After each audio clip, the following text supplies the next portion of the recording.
ഈശോ മിശിഹായ്ക്ക് സ്തുതിയായിരിക്കട്ടെ. ഞാൻ മാണിപ്പറമ്പിലച്ചൻ. ഡിസംബർ 5 വിശുദ്ധ ക്രിസ്പീന. റോമായിലെ വളരെ സമ്പന്നമായ കുടുംബത്തിൽ ജനിച്ച ഒരാളാണ് ക്രിസ്പീന. ഒരു അൽമായ സ്ത്രീയാണ്, കല്യാണം കഴിച്ച സ്ത്രീ, ഒരുപാട് മക്കളുടെ അമ്മ.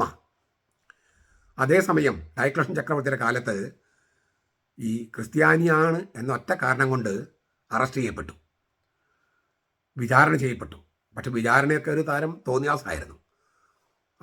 വല്ലാതെ അബ്യൂസ് ചെയ്യപ്പെട്ടു, നാണം കെടുത്തപ്പെട്ടു.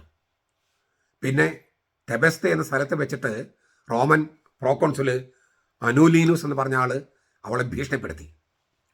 പക്ഷെ ഇതിൻ്റെയൊക്കെ മുമ്പിലൊക്കെ ഇതൊക്കെ ചെയ്തപ്പോഴും തൻ്റെ വിശ്വാസം, കർത്താവിൻ്റെ സ്നേഹം, അതേക്കുറിച്ച് വളരെ ശാന്തമായും എന്നാൽ ഗംഭീരമായും സാക്ഷ്യം നൽകി.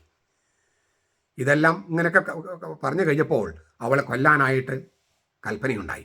അങ്ങനെ രക്തസാക്ഷിയായിട്ട് മരിച്ചു. ഈ ഹിപ്പോയിലെ വിശുദ്ധ അഗസ്തീനോസ് രക്തസാക്ഷികളെക്കുറിച്ച് പറയുമ്പോഴൊക്കെ ഇടയ്ക്കിടയ്ക്ക് പറഞ്ഞിരുന്ന ഒരാളുടെ കഥയാണ് വിശുദ്ധ ക്രിസ്പീന. അത്രമാത്രം ശ്രേഷ്ഠമായ മാതൃകയായിരുന്നു രക്തസാക്ഷികൾക്ക്, വിശുദ്ധർക്ക് ക്രിസ്പീന നൽകിയത്. ക്രിസ്പീന ഞാൻ പറഞ്ഞിട്ടുണ്ട്, പല പ്രാവശ്യം പറഞ്ഞിട്ടുണ്ട്, രക്തസാക്ഷികളുടെ ആത്മാവുകൾ സ്വർഗത്തിൽ സിംഹാസനം തൊട്ട് താഴെയിരിക്കുന്നു. വെളിപാട് പുസ്തകം 6:9 മുതൽ 13 വരെ വചനങ്ങൾ പറഞ്ഞിട്ടുണ്ട്.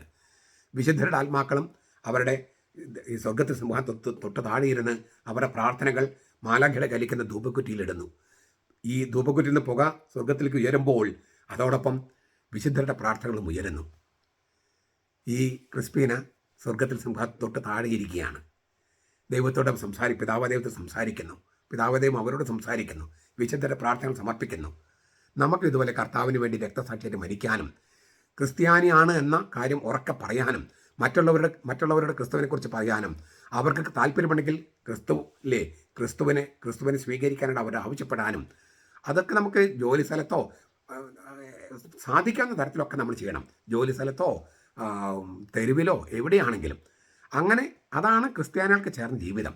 അങ്ങനെയാകാൻ ഈ ക്രിസ്പീന ഒരുപാട് മക്കളുടെ അമ്മയാണ്, കല്യാണം കഴിഞ്ഞ സ്ത്രീയാണ്, അൽമായ സ്ത്രീയാണ്, വലിയ പണക്കാരിയായിരുന്നു. എന്നിട്ടും വിശ്വാസവും കർത്താവിൻ്റെ സ്നേഹവും അക്കാര്യത്തിൽ ഒരു വിട്ടുവീഴ്ചയും ചെയ്തില്ല. നമ്മളും അങ്ങനെ ആയിരിക്കട്ടെ. നമ്മുടെ കർത്താവ് ഈശോ മിശിഹായുടെ കൃപയും പിതാവായ ദൈവത്തിൻ്റെ സ്നേഹവും പരിശുദ്ധാത്മാവിൻ്റെ സഹവാസവും നാം എല്ലാവരോടും കൂടി ഉണ്ടായിരിക്കട്ടെ, ഇപ്പോഴും എപ്പോഴും എന്നേക്കും. ആമേൻ.